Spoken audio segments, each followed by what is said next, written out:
general, I think you guys now dealing with AI all the time without realizing it, or maybe some of you are realizing it. Because if you remember last time, maybe 10 years ago, 20 years ago, when we buy a newspaper, so it's the same news for everyone. So they print 100,000 copy or 1 million copy, whatever.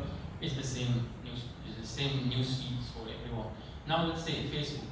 Facebook choosing what news feeds you are. So if they have 2 billion account, means they have 2 billion different news feeds. So each one news feed is different. That is studying your habits, studying what you like, what you watch, how long you spend time. So it recommend you based on your friends. Your friends recommend you different news feeds. Same thing with Netflix. Same thing with Instagram.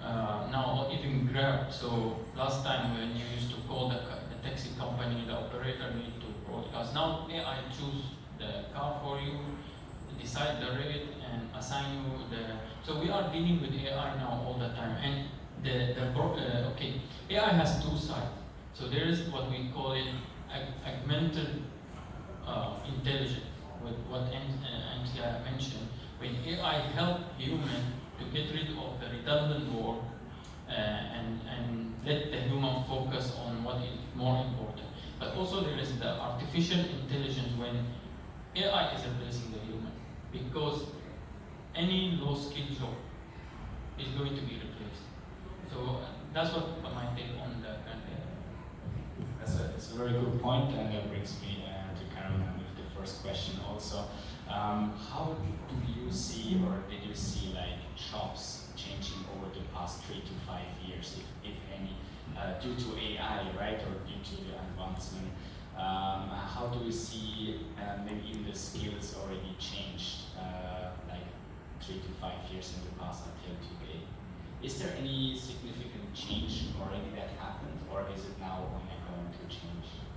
I think it has been happening, but like what Humam said, it depends on which part of the value chain you are in.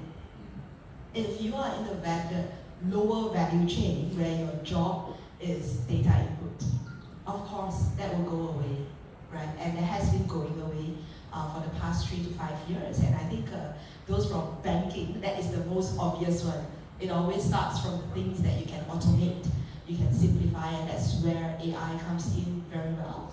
But I think for the higher value chain, I think there is even more emphasis on being able to deliver those value, because the lower levels are gone or going away, yeah.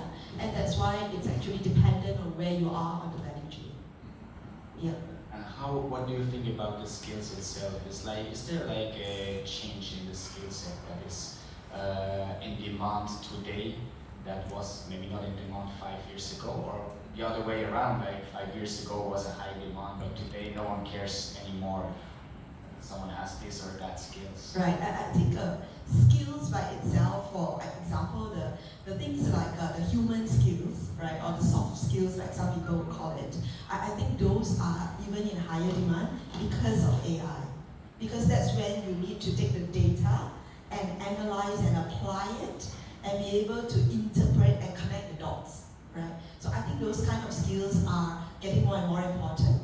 But the skills, if you talk from a skills perspective, but if you talk from a job perspective, that's when we were just talking outside that 5-10 years ago, the job description of data scientists is like, huh?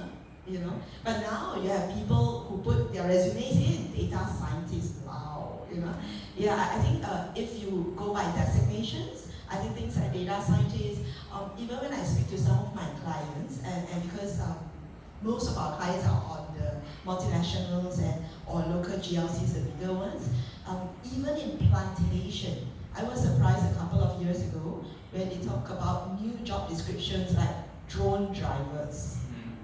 Yeah, I'm like, drone drivers I know lah, you know, but drone drivers, and I think all these are all enabled by technology and AI.